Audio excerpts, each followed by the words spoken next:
Hey guys, Scott back again with a new beer dissection video and maybe a quick refresher video on milk stout. What I have today is from Left Hand Brewing Company, their milk stout.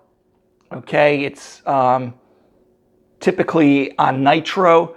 Now, the Left Hand Brewing Company is brewed out of Longmont, Colorado.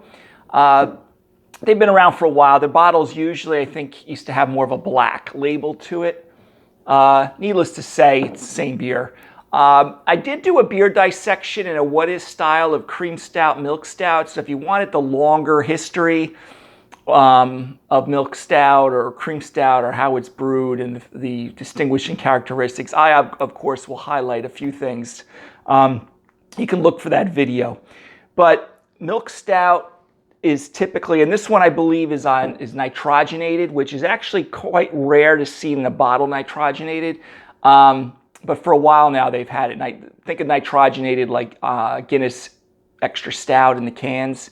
Again, I've done a video on that. And remember, all stouts are derived from porter style of beer. So, you know, again, sounds like I've done a bunch of videos, but there is a video about that, how porter, started the whole stout, and, then we branched off into cream stout and certain, right and left wing type of things that happened.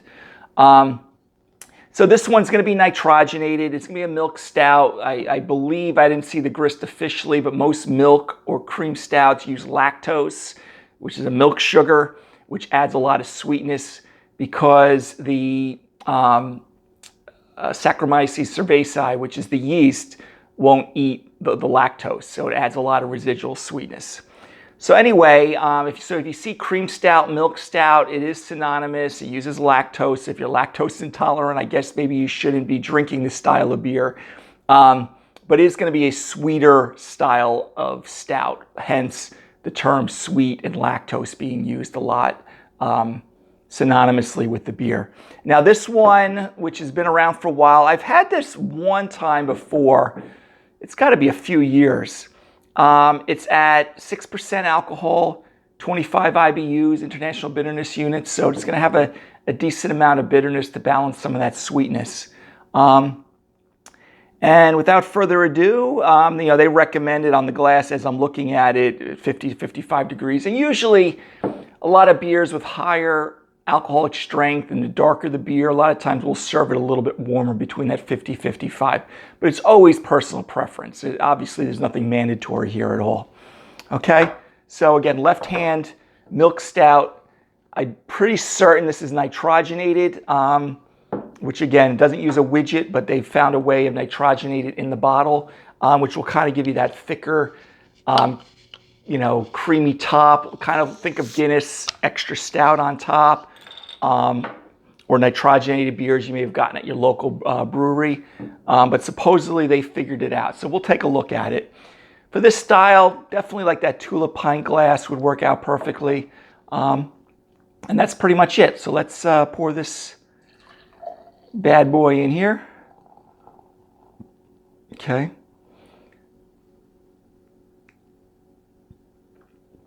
Okay, so let's take a look at it. So we got this nice tan to brownish, light brown head. It is kind of, it's a dark brown. It's not jet black. It may look black on camera, and it's actually quite clear. Even you can't see straight through the other side, but you can see some reddish hues that it's not very like opaque, that you can kind of get real close to it, see it. So there's not really any haze to it, even though it is a dark brown to, a lighter black type of beer. And again, you see the heads. Now, it doesn't give me that head like you would get from a Guinness, and I don't see the cascading effect like when the nitrogen is flushed from the widget in the can. But it definitely has a nice supportive, pretty tight bubble head here, and pretty much jet black. So let's take a sniff of the aroma. Oh yeah, so you kind of get chocolate, maybe like a roasted nut, hazelnut, toffee. but definitely chocolate is dominating. I don't get much, maybe a slight roast. Okay, like a medium roast coffee type. But definitely chocolate is kind of jumping out at me, nut, toffee. Okay, but very nice. All right, let's take a swig of this, guys. Cheers.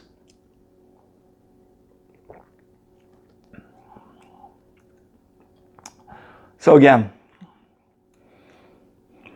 chocolate dominates. Again, they're not using, just to make sure you understand, they're not using chocolate literally in the beer, for those of you who are not that familiar.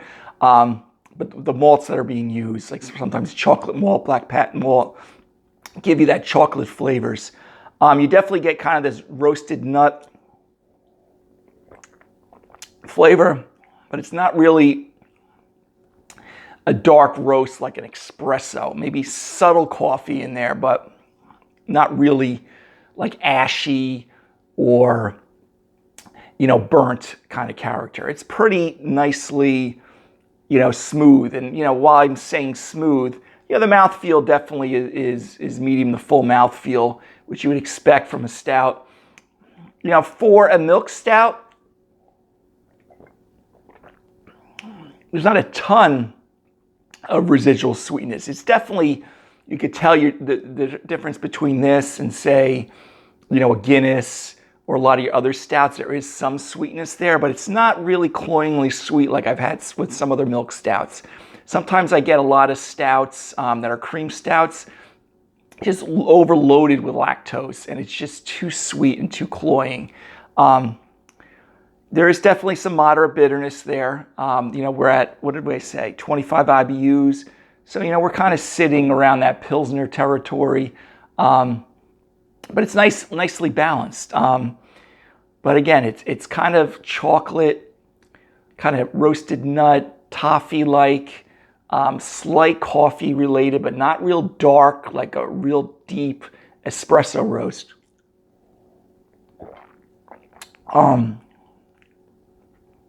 But definitely that medium to full bodied, you kind of get that heavier feeling on your mouth. It's definitely, a lot of people think Guinness is a heavy beer because it's a stout and it's dark and they see the thick. That'll give you some mouthfeel, but it's not it's a very light drinking beer. This one is a lot heavier.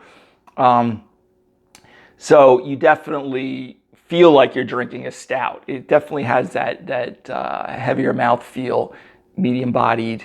Again, enough bitterness there. Things like this, this would hold up well with, even though Irish stout is great with oysters, I wouldn't say this would be the greatest, I think, with oysters. I think this would blow it away a little bit because it does have that residual sweetness to it and the lactose. But, a burger, there's enough bitterness here. The carbonation isn't very high, but it's kind of medium, but there's enough carbonation to cut through a few things. You could even use this for dessert, like with a creme brulee or panna cotta or things like that if you happen to drink beer. I may have said breakfast, but I meant dessert. Brisket on the grill or even slow cooked meats, red meats. This would do very well with as far as pairing. No alcoholic warmth, but it definitely is a good, high quality, fuller bodied stout. Like I said, I really believe Guinness Irish Stout is a lot thinner than this. But for a sweet stout, I think they've done very well with this. I don't think it's overbearing. Like I said, sometimes these sweet stouts get so much lactose and sugar. They're so cloyingly sweet and so heavy that they're so difficult to kind of, you got to have to sip them over a long period of time.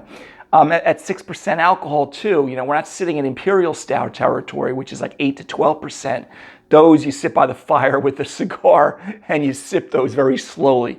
This you could put down a few and be A-okay. But again, guys, the classic left-hand milk stout or cream stout, okay, using most likely lactose in there amongst many other grains to add that sweetness. So milk stout, sweet stout. But if you are interested in, you know, I tickled your brain a little bit, go to my beer dissection section or my what is style. I do talk about milk stout and sweet stout and use of lactose and things like that. I would give this definitely an A. I haven't had too many better than this that I can recall. Local brewery here does a sweet stout, West Hampton Beach Brewing Company. I don't know why I'm forgetting the name of the beer. I've had several times. It's very good. This is excellent. So anyway, guys, last time, Left Hand Milk Stout, cream stout, lactose used, chocolate, nut, toffee, light roast, medium to full bodied. Can't go wrong with this. And this is, you know, I'm not going to say it's in every grocery store, but your local beer shop will probably have it. And, you know, again, I don't see the Best Buy date, June of 28. I'm filming this in late April of I said 28, of 23. It was smeared a little bit. I definitely would recommend this. And again, if you're a stout lover, you definitely have to try Left Hand. It is kind of a classic one. All right, guys, till the next video, have a great day. Take care.